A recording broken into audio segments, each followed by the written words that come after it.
Ассаламу алейкум угармандар. 11-ci күн. Аллахтын улуулугу. Аят. Аларга айт, силер ага кааласаңар ишенгиле, кааласаңар ишенбегиле. Ал Куран мурда илим алгандарга окулган кезде жүзү менен саждага жыгылышат. Алар жараткан эгебиз ар кандай кемчилик мүчүлүштүктөрдөн аруу, жараткан эгебиздин убадалары сөзсүз түрдө аткарылат дешет. Исра сүрөсү 107-108. Хадис. Азиретти Мухаммед пайгамбарыбыз саллаллаху алейхи вассалам улуулук деген эмне деп сураган адамга жакыр болсоң да жакшылык кылууң менен күнөөлүүнү кечире билүүң деп жооп берген. Ал эми бийиктик деген эмне деп сураган адамга жакшы иштерди кылууң жана жаман иштерден алыс болууң деп жооп кайтарган. Маселе. Аллах улуу. Улуулук Аллахка гана жарашат. Ал заты жагынан да, сыпаттары жагынан да теңдессиз улуу зат. Андыктан пенде жараткан Аллахтын буйруктарына баш ийип, анын буйругун бүт нерседен жогору көрүүшү абзел. Аллах бүтүндөй жандуу жансыздын жападан жалгыз кожоюну жана ээси. Анын тегил же бул адамга жакшылык кылышына да, жамандык кылышына да эч ким, эч бир күч тоскоол боло албайт. Себеби ал чексиз кудуреттүү улуу зат. 12-ci күн. Аллахка тобокел кылуу. Тобокел кылуу бул кандайдыр бир ишти жасоого бел байлаган соң, ал иштин шарттарын аткарып бүткөндөн кийин Аллахка таянуу, ал иштин жыйынтыгын жалгыз Аллахка тапшыруу. Айрым адамдар ойлогондой тобокел бул иштин эч бир шартын аткарбай туруп, аны Аллахка тапшырдым дегендик эмес. Азиретти Мухаммед пайгамбарыбыз саллаллаху алейхи вассалам төөсүн бош кое берип, Аллахка тобокел кылгандыгын айткан адамга алгач төөңдү байла, андан соң Аллахка тобокел кыл деп эскертүү берген. Тирмизи Сифатул Кыямат 60. Аят. Ошол учурда силерден эки топ кайратынан тая түштү. Аллах алардын арка жөлөгү. Мумун мусулмандар Аллахка гана тобокел кылып таянышсын. Али Имран сүрөсү 122. Хадис. Эгер силер Аллахка чын жүрөктөн тобокел кылып таянсаңар, ал силердин рызкыңарды канаттуу куштарга рызкысын ыроологондой ыроолойт. Ибн Мажа Зухуд 14. Окуя. Рызкыны Аллах берет. Күндөрдүн биринде Ибрахим ибн Адхам Олиядан бир поп эмне менен жан сактайсың деп сурайт. Анда Олия менин рызкымды кай жактан жибергенин ошол рызкы берген заттан сура, мен билбейм деп жооп берет. Күн сайын ибадат кылып эле отурасың, эмне жеп, эмне ичип жан сактайсың деп сурайт кайра поп.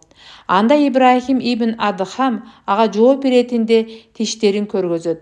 Олия муну менен тегирменди жасаган зат суусун дагы жиберет деген маанини айткысы келген. 13-ci күн. Аллахтын нуру. Аят. Аллах асман менен жердин нуру. Анын нуру ичинде чырагы бар текче сыяктуу. Нур айнектин ичинде ал айнек бермит жылдызындай. Ал чыгышта да, батышта да жок. Кут даарыган зайтун менен тамызылат. От тийбестен күйгөн анын майы абдан жарык нур чачат. Ошентип нур үстүндө нур. Аллах өзү каалаган адамды нурга бөлөйт. Аллах адамдарга ушундай мисалдарды берет. Аллах бардык нерсени билет. Нур сүрөсү 35. Хадис. Момун мусулман адам Аллахтын нуру менен карайт. Рамуз. Окуя. Кызыл же сары нур. Аллахтын ар түрдүү нурлары бар. Алардын ичинде кызылы, жашылы жана агы да бар.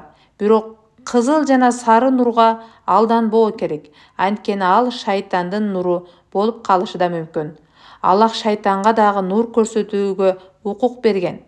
Баязид Бастами Олия Рамазан айларынын биринде шакирттери менен чогуу чөлгө барып сухбат курат. Сухбат куруу бул адамды руханий жактан баралына келтирип, бышырып жетилте турган ислам баалуулуктары, пайгамбардын сүннөт жолу, чыныгы мусулмандын өзгөчөлүктөрү жана башка жөндө маек куруу. Сухбаттан соң баары эс алып олтурушат. Ооз ачаарга жакын асманда жаркыраган бир нур пайда болот. Нурдун жогору жагында жайгашкан тактыда олтурган бирөө: "Эй кулдарым, мен силерге ыраазымын. оозуңарды ача берсеңер болот деп айтат. Бул сөздү аң таң абалда карап турган шакирттердин баары угат. Ошол убакта Баязит Бастами эмне кылаарын билбей алдастап калган шакирттерине эч нерседен ооз тийбегиле, бул шайтандын дал өзү деп эскертет. Муну уккан шайтан ошол замат көздөн кайын болот.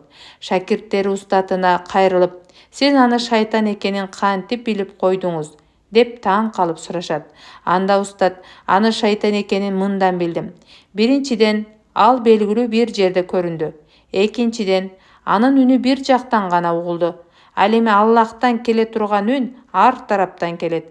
Ошондой эле Аллах белгилүү бир жерде эмес.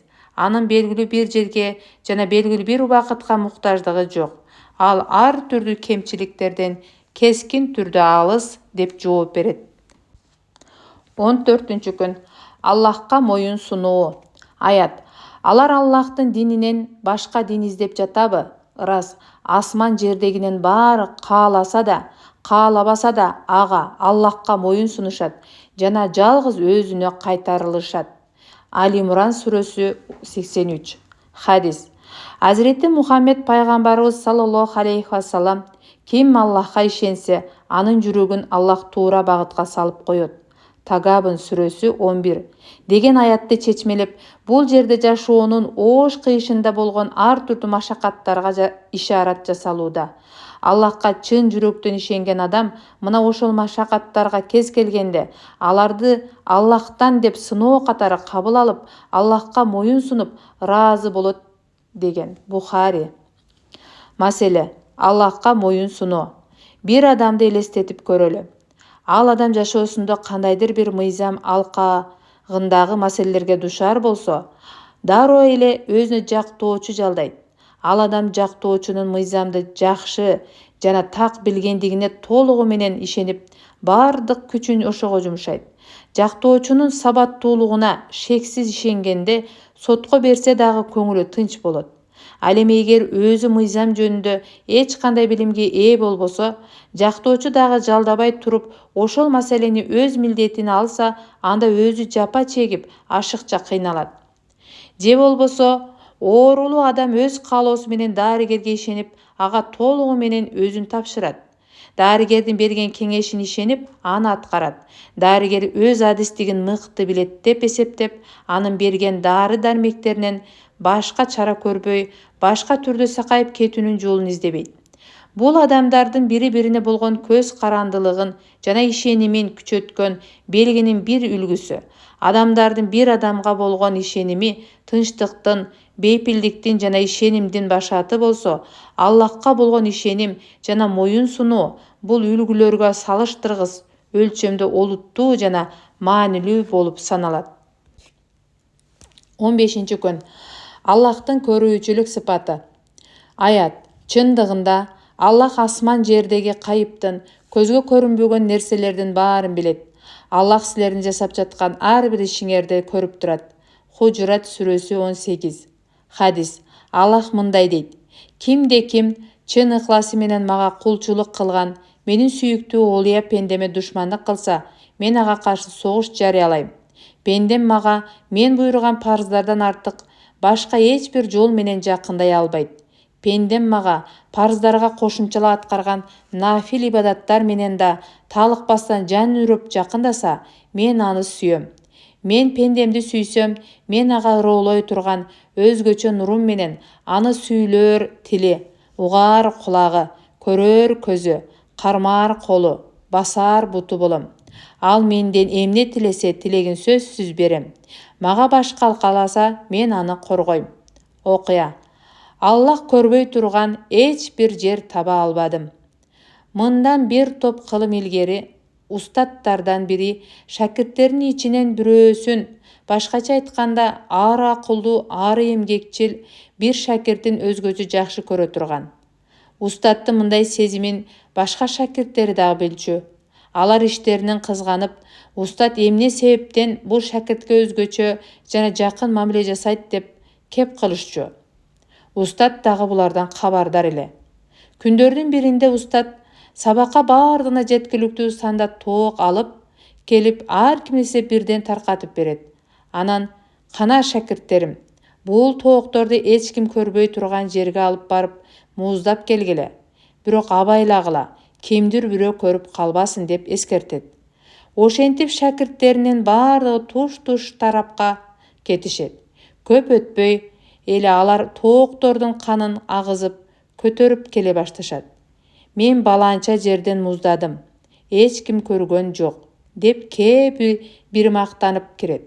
Бардыгы кайткандан кийин устаттын жакшы көргөн шакирти колундагы тоокту мууздабастан тирүү бойдон көтөрүп келет. Муну көргөн устат таң калаандан: "Уулум, сен эмне себептен мууздаган жоксуң? Досторуңду карачы, баары мууздап келишти. Же сен эч ким көрбөй турган жерди таба албай койдуңбу?" деп сурайт. Анда шакирти адеп карманып: "Ооба устатым, адамдар көрө албай турган жерди мен дагы тапмакмын. Бирок Аллах көрө албай турган эч бир жерди таба албадым" деп жооп берет. Ошентип бул жооп калган шакирттердин баары терең ойго салган. Алардын кетирген кемчиликтерин көзгө сайып көрсөткөн жооп болгон экен.